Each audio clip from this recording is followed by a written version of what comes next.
చెమటలు పట్టేస్తున్నాయా? పాపం. ఇప్పుడు ఈ వీడియోని ఇంట్లో అందరికీ చూపించి నీ బండారం బయటపెడతాను. ఇన్ని రోజులు నీకు మారటానికి ఒక అవకాశం ఇచ్చాను, కానీ నువ్వు దాన్ని ఉపయోగించుకోలేదు. ఇక ఓపిక పట్టినా లాభం లేదు. ఇప్పటికిప్పుడే నీ నిజస్వరూపం అందరి ముందు బయట పెట్టేస్తాను. ఈ వీడియో చూసిన వెంటనే అత్తయ్య నిన్ను ఇంట్లో నుంచి గెంటేయడం ఖాయం. రెడీగా ఉండు.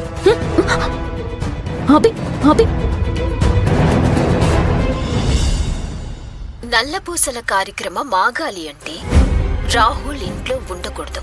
నువ్వు రాహుల్కి కాల్ చేసి ఏం చెప్తావో నాకు తెలీదు. రాహుల్ ఇక్కడ లేకుండా నీ ప్లేస్కొచ్చేలా చెయ్యి.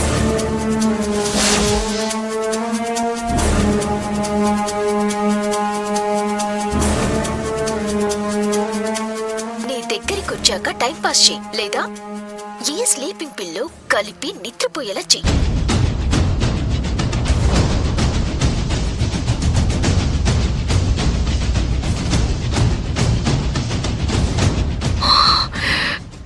ఐరేంద్రి,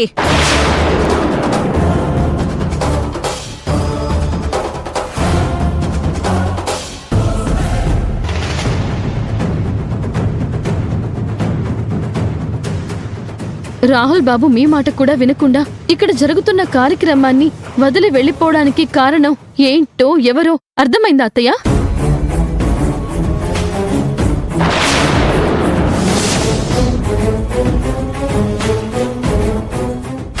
ఇదే కాదత్తయ్య, మీరీ కుటుంబం పద్ధతిగా సంతోషంగా ఉండాలి అని కోరుకుంటున్నారని నాకు తెలుసు.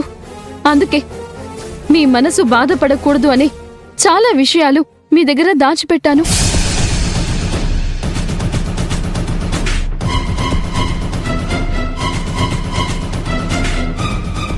ఈ ఐరేంద్రి తన తండ్రి ఉపేంద్ర కలిసి మా జీవితాల్ని తలకిందులు చేసేశారు.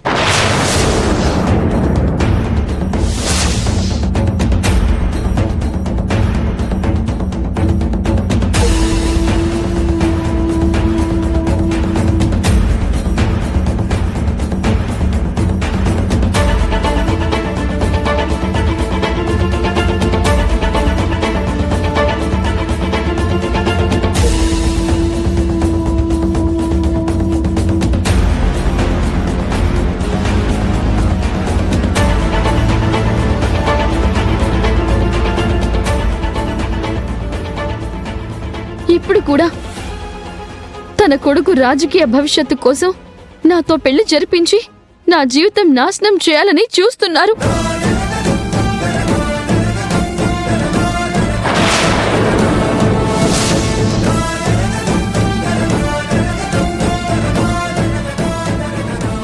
అందుకోసమే తండ్రి కూతుళ్ళు కలిసి పన్నిన పన్నాగాలు ఎన్నో ఉన్నాయి. శివరాత్రి రోజు పాము కాటుకు గురవడానికి కారణం కూడా తనే అత్తయ్య.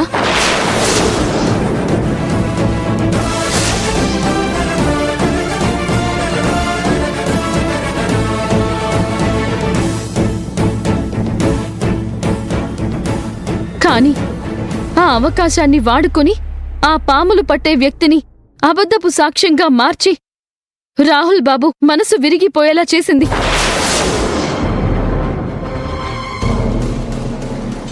ఇప్పుడు రాహుల్ బాబు నేను తనని మోసం చేసి పెళ్లి చేసుకున్నాను అని అనుకుంటున్నారు. నన్ను ద్వేషిస్తున్నారు.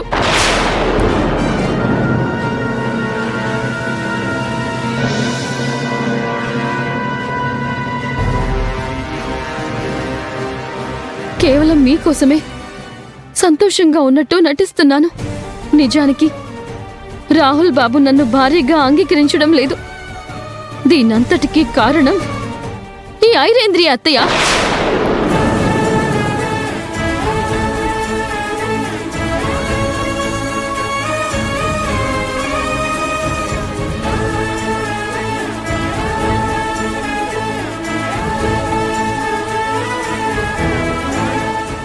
మీ నాన్న మాకు చేసిన అన్యాయం సరిపోదని నువ్వు మా కూతురు జీవితంతో ఆడుకుంటున్నావా?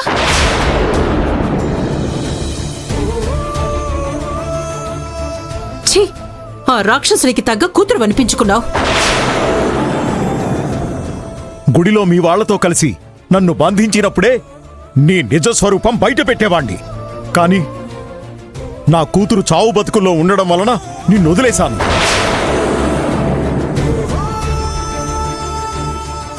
ఆ తర్వాత కూడా వేదవతి గారి మొహం చూసి ఆవిడ కుటుంబ గౌరవం పోకూడదని నిన్ను వదిలేశాను.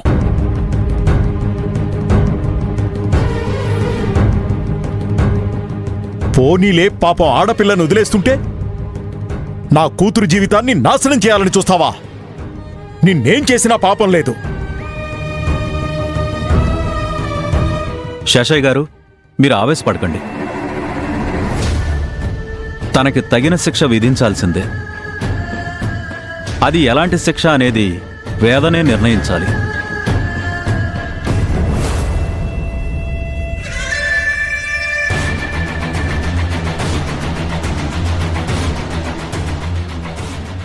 ఎందుకంటే వేద ఐరేంద్రుని ఎంతగానో నమ్మింది.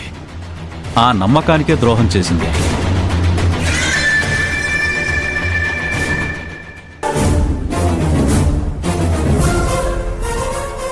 వేద, నువ్వే చెప్పు, తనకి ఎలాంటి శిక్ష వేయాలి? అభిని, తన కుటుంబాన్ని అడుగడుగునా హింసించి బాధ పెట్టాలని చూసినందుకు, రాహుల్ని అభిని విడదీయాలని చూసినందుకు తనకి తగిన గుణపాఠం చెప్పాలి.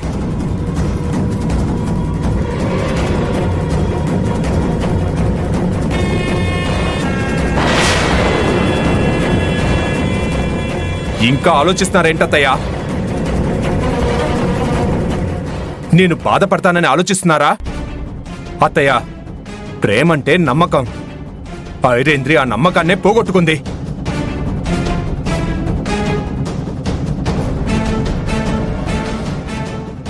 మీ కుటుంబానికి ద్రోహం చేయాలని చూసిందంటే నాకు, నా కుటుంబానికి కూడా ద్రోహం చేసినట్టే.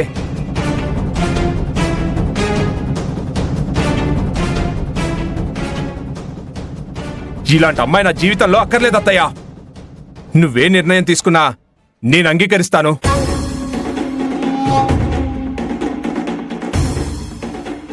అవునత్తయ్య, ఈ ఐరేంద్రి నా మనసు కూడా మార్చాలని చూసింది. అందుకే నేను కూడా అభిని అప్పుడప్పుడు బాధ పెట్టేలా ప్రవర్తించాను.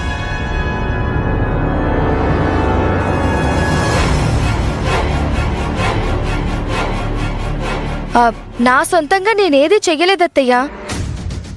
అయినా ఐరేంద్రి ఇంతటి దుర్మార్గురాలని నేను అస్సలు అనుకోలేదత్తయ్యా.